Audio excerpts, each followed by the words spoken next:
Hello. So for this St. Patrick's Day video, we're going to be talking about Oscar Wilde's 1891 essay, The Soul of Man Under Socialism, which I'm reading out of Oscar Wilde in Praise of Disobedience, edited by Neil Bartlett.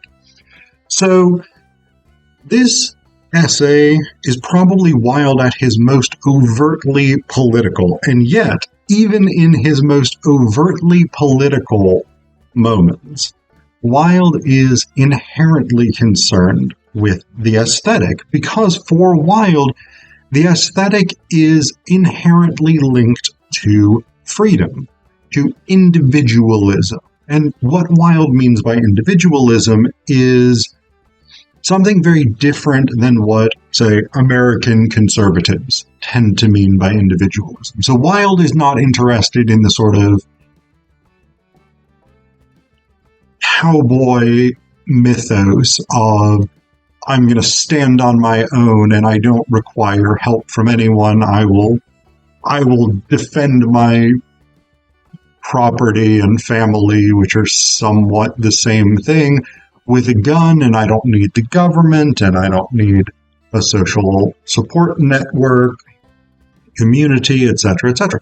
That's what American conservatives tend to mean. What Wilde means is that a social system is constructed in such a way that individuals can pursue their own fulfillment, right? So the idea is essentially that through the construction of a socialist or communist system, you substitute the necessity of continual labor, which provides you often, if you're poor, working class, and to a lesser extent middle class, which provides you with the bare necessities of survival so that you can continue laboring, while those at the top make massive amounts of money for comparatively little, if any, labor. It substitutes that system in which property is disproportionately allotted for a system in which property is shared equitably, and because there is enough resources, there are enough goods, etc., etc., individuals will have leisure time to pursue whatever it is that they want that will fulfill them individually. And Wilde is not prescriptive about this. He doesn't, for Wilde, it would be art, literature, theater, these kinds of things, because these are what was important to Wilde. But he's not prescriptive about this. He doesn't say, we will force people to become art connoisseurs or whatever it is, or to dandify themselves because that is what I like. He's not prescriptive about that, right? So he says here at one point, let me find it.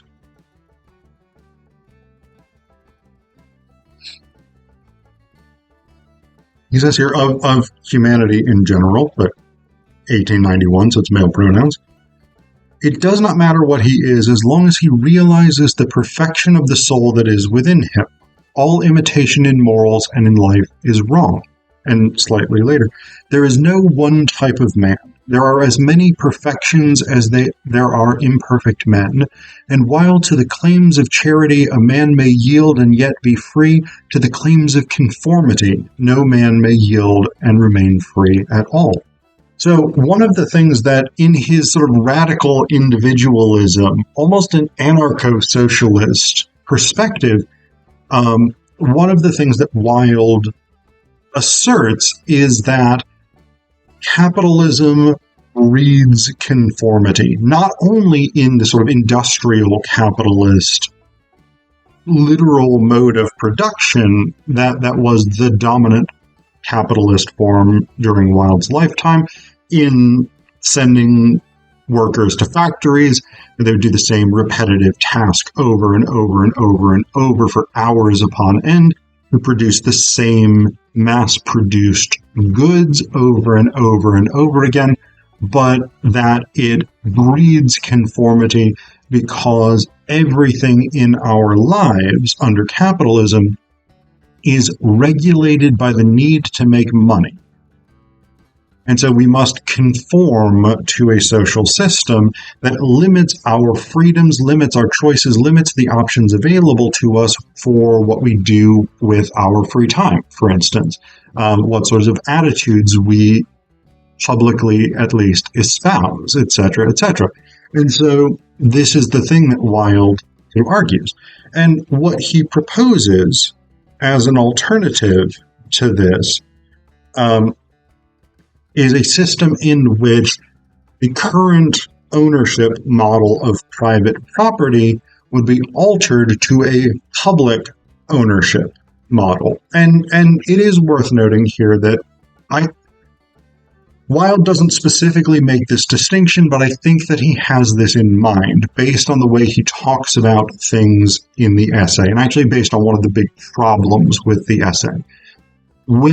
I think he is making the distinction between private property and personal property, right?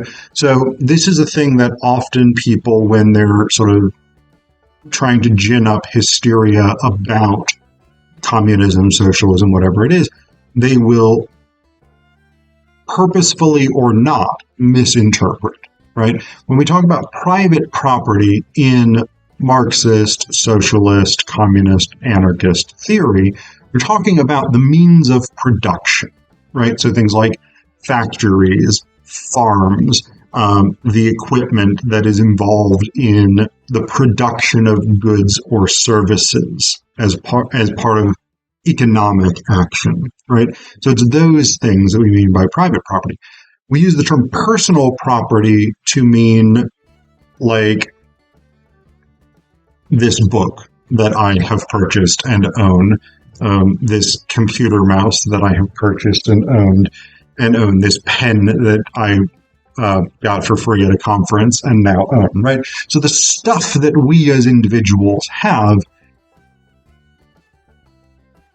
is very, very rarely under threat from most socialist, communist, or anarchist thinkers.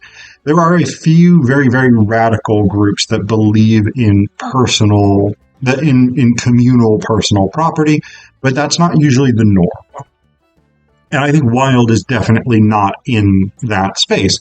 And I'll tell you why in just a little bit. But what he believes is, or what he asserts, at least, which I think we can probably say he believes what he asserts, although sometimes with Wilde that is not necessarily a safe assumption. But what he asserts here is that by converting private property into public wealth and substituting cooperation for competition, will restore society to its proper condition of a thoroughly healthy organism and ensure the material well-being of each member of the community. It will, in fact, give life its proper basis and its proper environment. But for the full development to its highest mode of perfection, something more is needed. What is needed is individualism. And again, this is the individual leisure and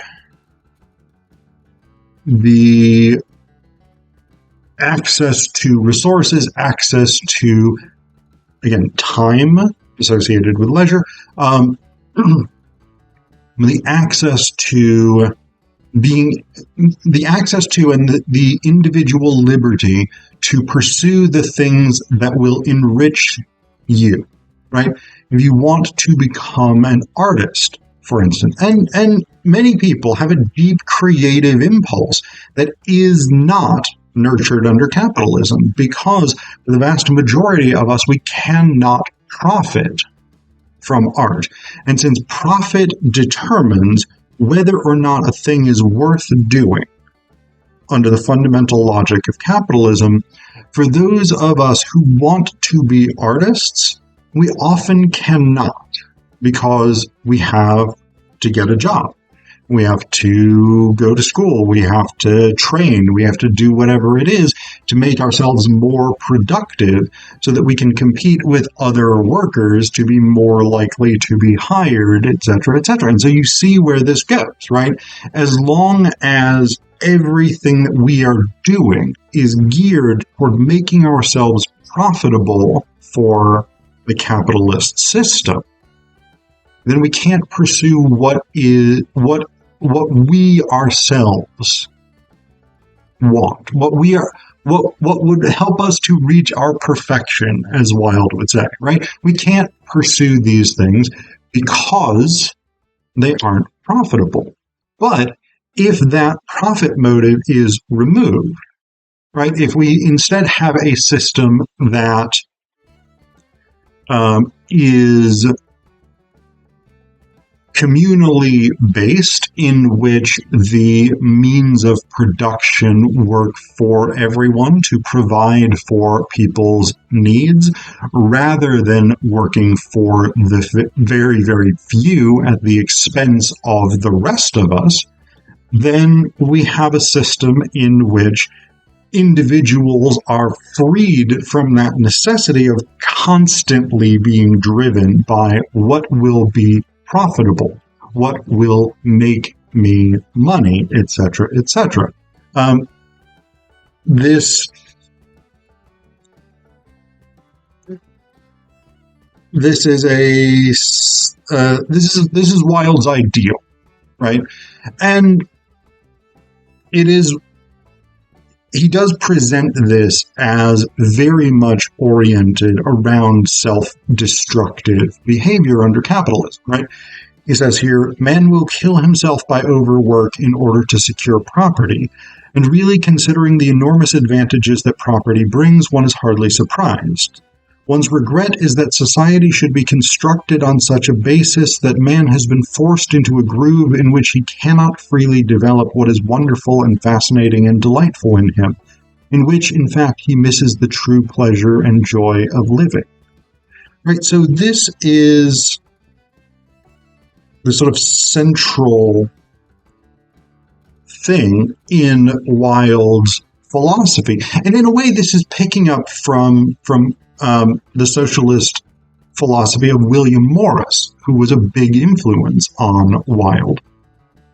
And it is this sort of idea that society should be constructed in such a way that we can be creative, that we can pursue our own goals and desires regardless of whether they are profitable as such, simply because it is the fulfillment of what we as human beings need, right? The expression of our selves and our desires in the world.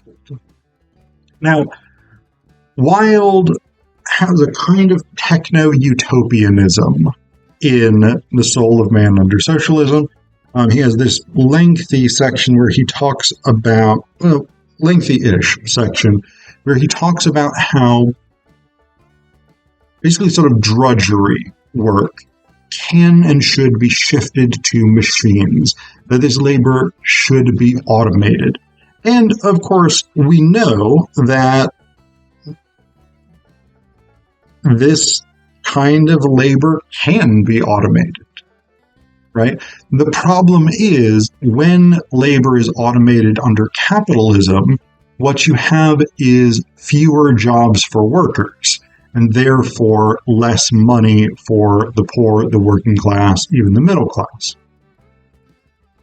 Under communism or socialism, automated labor would be collectively owned, and therefore it does become, I now have a kiosk at McDonald's or something like this. And so rather than that meaning that the owners of McDonald's make more profit, that means while there are fewer people employed and getting wages within my community, that means there are fewer people who need to do the work of being McDonald's laborers.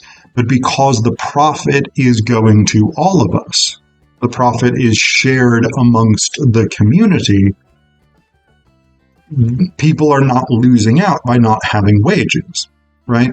It is a self-refilling system economically. The fact that the trend in automation has been much more toward strengthening the capitalist position rather than demolishing it, of course, is problematic. But again, Wilde has this sort of techno-utopian element, which I do think, and I can say this from the perspective of 2025, having seen what automation has tended to do in a way that Wilde had less data about. It has not tended to take us toward socialism. The other thing that Wilde is very specific and clear about, and this is the other big thing that people tend to try and gin up hysteria about whenever anyone talks about any leftist position, is that Wilde is very clearly anti-authoritarian socialism. Right? So he says here, and this comes down to his individualism, right? This desire for individuals to be free, to pursue their own creativity, their own desires, their own fulfillment, self-fulfillment.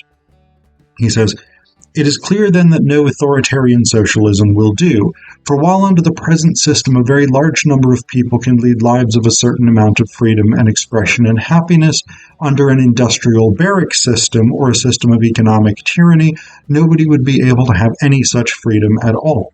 It is to be regretted that a portion of our community should be practically in slavery, but to propose to solve the problem by enslaving the entire community is childish. Every man must be left quite free to choose his own work. No form of compulsion must be exercised over him." And so, as is the case with many, many, many, many socialists and communists, Wilde would be wildly opposed to the Soviet Union, to Marxism-Leninism, to the People's Republic of China system under Mao, etc., to Pol Pot and the Khmer Rouge. 100% he would be against these. And this is a very common thing, actually. Socialism, communism is meant to be liberatory from the constraints of authority, from the constraints of institutionalized coercion and violence. And many of us, I would say most of us on the left, recognize that transitioning from coercion and violence on the part of capitalists, of the capitalist system, to coercion and violence on the part of a state socialist government is not an improvement inherently.